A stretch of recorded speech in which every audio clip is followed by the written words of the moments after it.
The Power of Concentration by Theron Q. Dumont. Lesson 3. How to Gain What You Want Through Concentration. The ignorant person may say, "How can you get anything merely by wanting it?" I say that through concentration you can get anything you want. Every desire can be gratified. But whether it is will depend upon you concentrating to have that desire fulfilled. Merely wishing for something will not bring it. Wishing you had something shows a weakness and not a belief that you will really get it. So never merely wish, as we are not living in a fairy age. You use up just as much brain force in vain imaginings as you do when you think of something worthwhile. Be careful of your desires. Make a mental picture of what you want and set your will to this until it materializes. Never allow yourself to drift without helm or rudder. Know what you want to do and strive with all your might to do it, and you will succeed. Feel that you can accomplish anything you undertake. Many undertake to do things, but feel when they start they are going to fail, and they usually do. I will give an illustration. A man goes to a store for an article. The clerk says, "I'm sorry, we do not have it." But the man that is determined to get that thing inquires if he does not know where he can get it. Again receiving an unsatisfactory answer, the determined buyer consults the manager, and finally he finds where the article can be bought. That is the whole secret of concentrating on getting what you want. And remember, your soul is a center of all power, and you can accomplish what you will to. "I'll find a way or make one" is the spirit that wins. I know a man that is now head of a large bank. He started there as a messenger boy. His father had a button made for him with a P on it and put it on his coat. He said, "Son, that P is a reminder that someday you are to be the president of your bank. I want you to keep this thought in your mind. Every day do something that will put you nearer your goal." Each night after supper he would say, "Son, what did you do today?" In this way the thought was always kept in mind. He concentrated on becoming president of that bank, and he did. His father told him never to tell anyone what the P stood for. A good deal of fun was made of it by his associates, and they tried to find out what it stood for, but they never did until he was made president, and then he told the secret. Don't waste your mental powers in wishes. Don't dissipate your energies by trying to satisfy every whim. Concentrate on doing something really worthwhile. The man that sticks to something is not the man that fails. Power to him who power exerts. Emerson. Success today depends largely on concentrating on the interior law of force, for when you do this you awaken those thought powers or forces which when used in business ensures permanent results. Until you are able to do this, you have not reached your limit in the use of your forces. This great universe is interwoven with myriads of forces. You make your own place, and whether it is important depends upon you. Through the indestructible and unconquerable law, you can in time accomplish all right things, and therefore do not be afraid to undertake whatever you really desire to accomplish and are willing to pay for in effort. Anything that is right is possible. That which is necessary will inevitably take place. If something is right, it is your duty to do it, though the whole world thinks it to be wrong. God and one are always a majority, or in plain words, that omnipotent interior law which is God, and the organism that represents you, is able to conquer the whole world if your cause is absolutely just. Don't say, "I wish I was a great man." You can do anything that is proper and you want to do. Just say, "You can," "You will," "You must." Just realize this and the rest is easy. You have the latent faculties and forces to subdue anything that tries to interfere with your plans. Let the troubles and responsibilities of life come thick and fast. I am ready for them. My soul is unconquerable. I represent the infinite law of force, or of all power. This God within is my all-sufficient strength and ever-present help in time of trouble. The more difficulties, the greater its triumphs through me. The harder my trials, the faster I go in the development of my inherent strength. Let all else fail me. This interior reliance is all sufficient. The right must prevail. I demand wisdom and power to know and follow the right. My higher self is all wise. I now draw nearer to it. Lesson 4. Concentration, the silent force that produces results in all business. I want you first to realize how powerful thought is. A thought of fear has turned a person's hair gray in a night. A prisoner condemned to die was told that if he would consent to an experiment and live through it, he would be freed. He consented. They wanted to see how much blood a person could lose and still live. They arranged that blood would apparently drop from a cut made in his leg.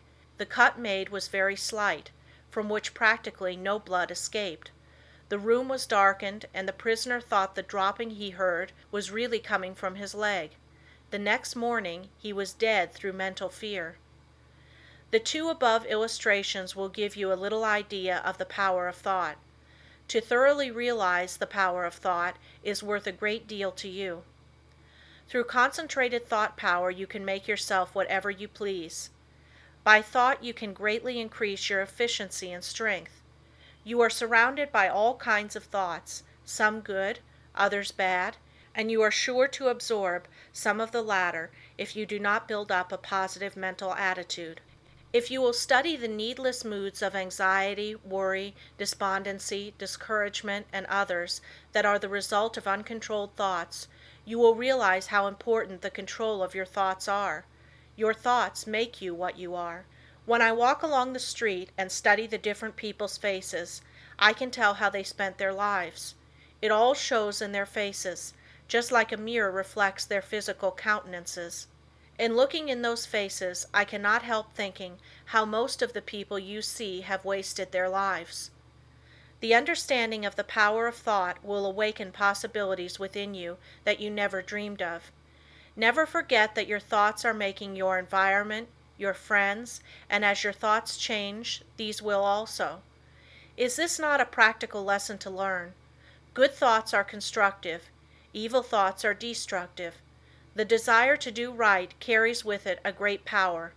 I want you to thoroughly realize the importance of your thoughts and how to make them valuable, to understand that your thoughts come to you over invisible wires and influence you. If your thoughts are of a high nature, you become connected with people of the same mental caliber, and you are able to help yourself. If your thoughts are tricky, you will bring tricky people to deal with you, who will try to cheat you. If your thoughts are right kind, you will inspire confidence in those with whom you are dealing. As you gain the goodwill of others, your confidence and strength will increase. You will soon learn the wonderful value of your thoughts and how serene you can become even when circumstances are the most trying. Such thoughts of right and goodwill bring you into harmony with people that amount to something in the world and that are able to give you help if you should need it, as nearly everyone does at times. You can now see why it is so important to concentrate your thoughts in the proper channels. It is very necessary that people should have confidence in you. When two people meet, they have not the time to look each other up. They accept each other according to instinct, which can usually be relied on. You meet a person and his attitude creates a suspicion in you. The chances are you cannot tell why, but something tells you, have no dealings with him, for if you do, you will be sorry. Thoughts produce actions. Therefore, be careful of your thoughts. Your life will be molded by the thoughts you have. A spiritual power is always available to your thought. And when you are worthy, you can attract all the good things without a great effort on your part. The sun's rays shine down on our gardens, but we can plant trees that will interfere with the sunlight. There are invisible forces ready to help you if you do not think and act to intercept these. These forces work silently. You reap what you sow. You have concentrated within powers that, if developed, will bring you happiness greater than you can even imagine. Most people go rushing through life, literally driving away the very things they seek. By concentration you can revolutionize your life, accomplish infinitely more and without a great effort. Look within yourself and you will find the greatest machine ever made. How to speak wisely. In order to speak wisely, you must secure at least a partial concentration of the faculties and forces upon the subject at hand. Speech interferes with the focusing powers of the mind, as it withdraws the attention to the external, and therefore is hardly to be compared with the deep silence of the subconscious mind, where deep thoughts and the silent forces of high potency are evolved. It is necessary to be silent before you can speak wisely. The person that is really alert and well poised and able to speak wisely under trying circumstances is the person that has practiced in the silence. Most people do not know what the silence is, and think it is easy to go into the silence, but this is not so. In the real silence we become attached to that interior law and the forces become silent, because they are in a state of high potency, or beyond the vibratory sounds to which our external ears are attuned. He who desires to become above the ordinary should open up for himself the interior channels which lead to the absolute law of the omnipotent. You can only do this by persistently and intelligently practicing thought concentration. Hold the thought. In silence, I will allow my higher self to have complete control. I will be true to my higher self. I will live true to my conception of what is right. I realize that it is to my self-interest to live up to my best. I demand wisdom so that I may act wisely for myself and others. In the next chapter I will tell you of the mysterious law which links all humanity together by the powers of cooperative thought and chooses for us companionship and friends.